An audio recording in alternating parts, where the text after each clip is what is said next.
Datang pada praktikum mikroprosesor dan antarmuka modul 4 dengan judul Komunikasi Serial dan Operating System. Untuk tujuan praktikum sendiri, yang pertama adalah memahami pengertian dan metode komunikasi serial. Yang kedua, mengetahui contoh perangkat yang akan digunakan. Lalu yang ketiga adalah mengetahui apa itu RTOS atau sistem operasi.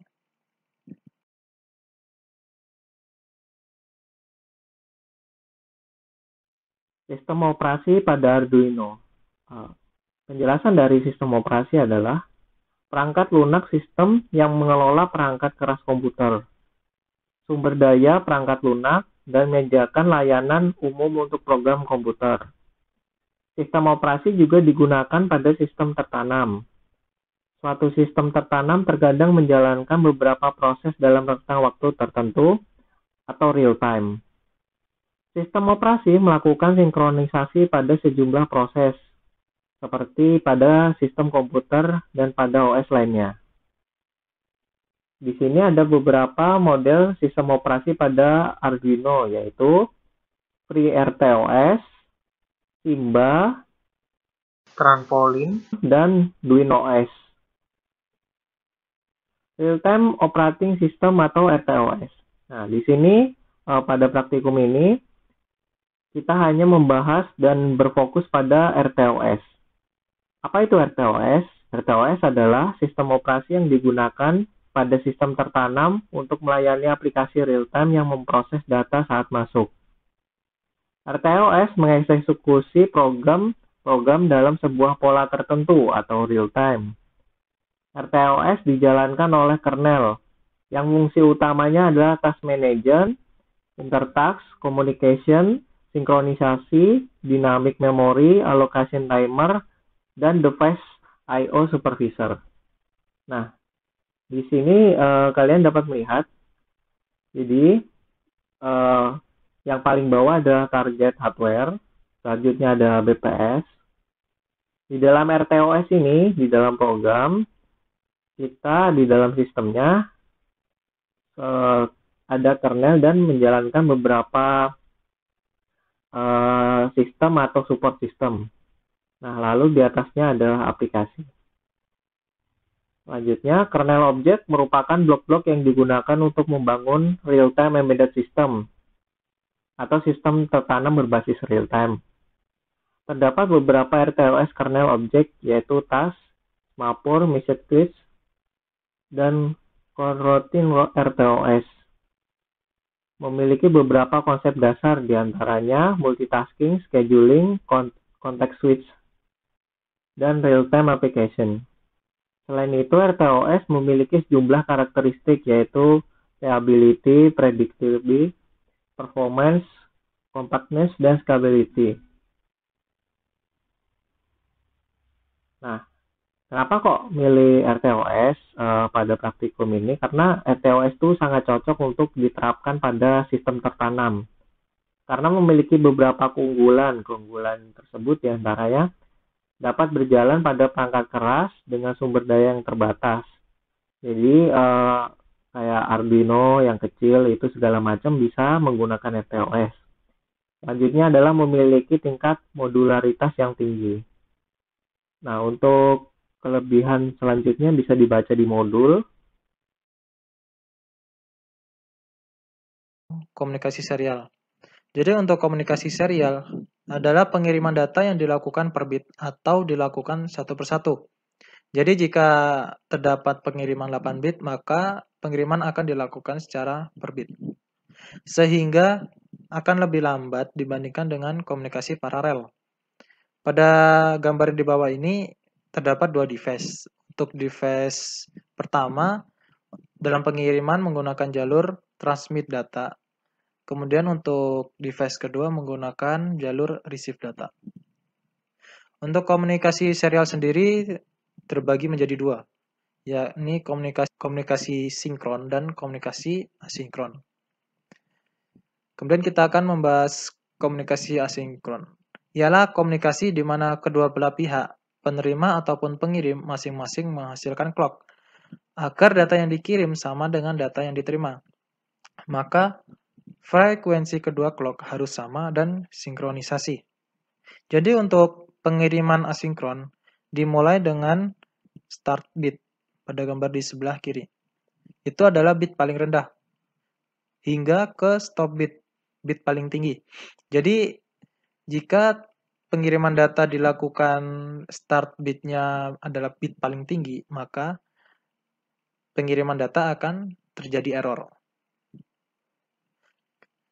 Selanjutnya adalah komunikasi sinkron.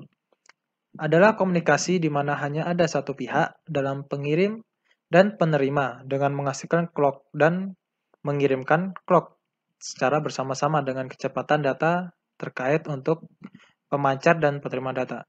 Jadi untuk komunikasi sinkron itu tidak memerlukan sinyal clock, akan tetapi menghasilkan clock dan mengirimkan clock. Kemudian untuk contoh komunikasi serial, I2C. Di bawah ini adalah gambar modul I2C dan juga LCD. Jadi untuk I2C merupakan komunikasi serial dua arah dengan menggunakan dua saluran yang didesain khusus untuk mengirimkan maupun menerima data. Untuk pin yang digunakan SCL atau serial clock dan juga SDA atau serial data yang sebagai pembawa informasi data antara I2C dengan pengontrolnya nanti. Untuk fitur yang terdapat pada I2C adalah komunikasi yang melibatkan SDA dan SCL. Kemudian setiap I2C memiliki alamat khusus yang dapat diakses secara software dengan master atau slave protokol. Kemudian komunikasi dua arah dengan kecepatan transfer data 100 kbps dengan mode standar dan 3,4 Mbps dengan mode kecepatan tinggi. Jadi dalam penggunaan LCD jika tidak menggunakan I2C maka akan menggunakan 16 pin. Dan jika kita menggunakan I2C maka penggunaan pin akan lebih hemat dan lebih efisien yang hanya membutuhkan 4 pin. Selanjutnya adalah contoh komunikasi serial, USB. USB merupakan standar bus serial untuk perangkat penghubung yang menghubungkan berbagai perangkat ke sebuah PC ataupun laptop. Untuk USB sendiri telah mengalami perubahan seiring dengan berkembangnya teknologi yang mengharuskan komunikasi melalui USB yang cepat, namun tidak membuat konektor menjadi besar. Dan juga sehingga versi 3.0 ini pengembangan adalah dari USB 2.0 yang hanya membatasi kecepatan transfer 12 Mbps. Pada gambar di sebelah kiri, ini adalah menunjukkan perubahan dari USB Type 2.0 ke USB Type 3.0. Jadi untuk teknologi terbaru saat ini, yang banyak digunakan adalah USB Type-C.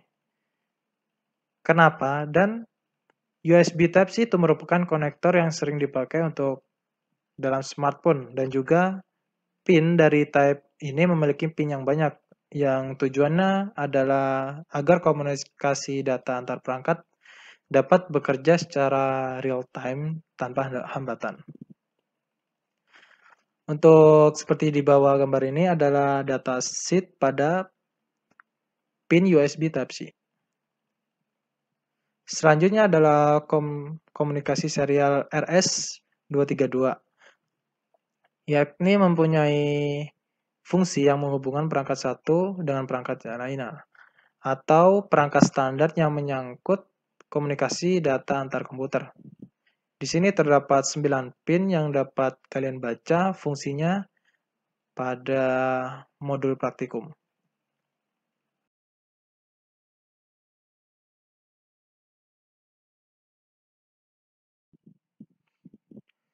Sebelum kita lanjut ke bagian jurnal, kalian bisa membuka Tinkercad pada PC ataupun laptop kalian masing-masing. Kemudian login dengan email pribadi kalian. Setelah tampilannya seperti pada layar ini, kalian menuju ke bagian sirkuit, lalu kemudian create new circuit. Kita di sini akan melakukan tutorial komunikasi serial data dengan menggunakan LCD. Kemudian di bagian share kalian dapat mengetikkan LCD dan pilih paling bawah, kemudian drag ke bagian kiri. Dan tunggu beberapa saat, dan maka akan seperti ini. Di sini terdapat, ini adalah potensiometer, yaitu untuk mengatur kecerahan dari layar LCD. Untuk LCD-nya kita di sini menggunakan LCD 16x2 yang artinya 16 kolom dan 2 baris. 16 kolom berarti dari sini ke bagian ujung sini untuk 2 kolom, untuk 2 baris maka sampai bawah. Oke, lanjut ke bagian ke code. Kalian klik bagian code, kemudian lihat paling bagian bawah. Di sini sudah terdapat program dan kalian tinggal start simulation untuk melihat hasilnya. Dan hasilnya akan seperti pada gambar di samping. Dan ini yang dinamakan kolom dan baris adalah yang bagian 2 ini. Terdapat 2 baris dan 16 kolom. Oke, kita akan stop terlebih dahulu. Di sini terdapat program yang pertama adalah, ini adalah untuk library liquid kristalnya atau LCD. Kemudian yang di bawahnya lagi ada pin yang digunakan ke Arduino-nya juga. Kemudian untuk flash setup di sini LCD begin 16,2 adalah 16, kita memakai 16 kolom dan 2 baris. Kemudian LCD print untuk menampilkan sebuah kalimat pada LCD yaitu hello world. Kemudian di void loop-nya yaitu program perulangannya untuk menampilkan berapa kali hello world muncul. Jadi maka kita akan pindah terlebih dahulu untuk hello world-nya. Kita pindah di bagian bawah LCD set cursor. Seperti ini. Dan bagian LCD print mills kita ubah menjadi delay. Terserah kalian mau memakai delay berapa, tapi saya sarankan memakai delay yang lebih kecil terlebih dahulu. Oke, berarti di sini tertera 0,1, maka kata-kata hello world seperti ini akan muncul di bagian bawah. Di bagian bawah pojok kiri. Yang artinya 0 kolom berada di 0 kolom, kemudian baris ke 1. Jika di LCD bacanya untuk baris pertama adalah baris ke 0, kemudian baris selanjutnya adalah baris ke 1. Kemudian kita akan coba dan hasilnya akan seperti ini. Dan jika kalian akan memindahkan kata-kata tersebut ke atas, maka kita hanya mengganti pada bagian ini. 01 berarti 0 kolom, kemudian kita ganti 0 baris.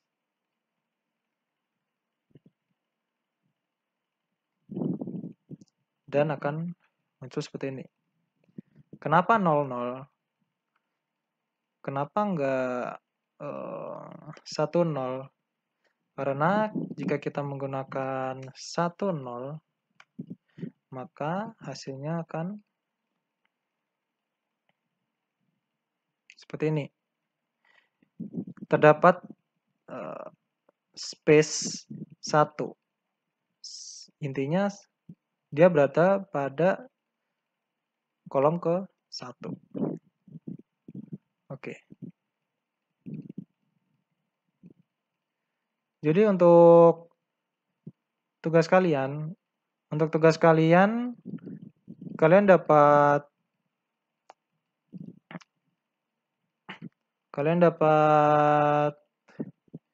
membuat seperti ini. Nah, untuk di bagian atas kalian ganti dengan nama kalian atau nama panggilan. Untuk di bawahnya kalian dapat mengganti nama NIM. Bebas kalian mau memakai delay berapa, terserah. Yang penting saya sarankan untuk delaynya kecil terlebih dahulu. Sebelum pengiriman atau sebelum kalian screenshot, ubah nama di sini terlebih dahulu, yaitu NIM underscore nama. Kemudian kalian tinggal screenshot dan kemudian kirim ke Google Classroom.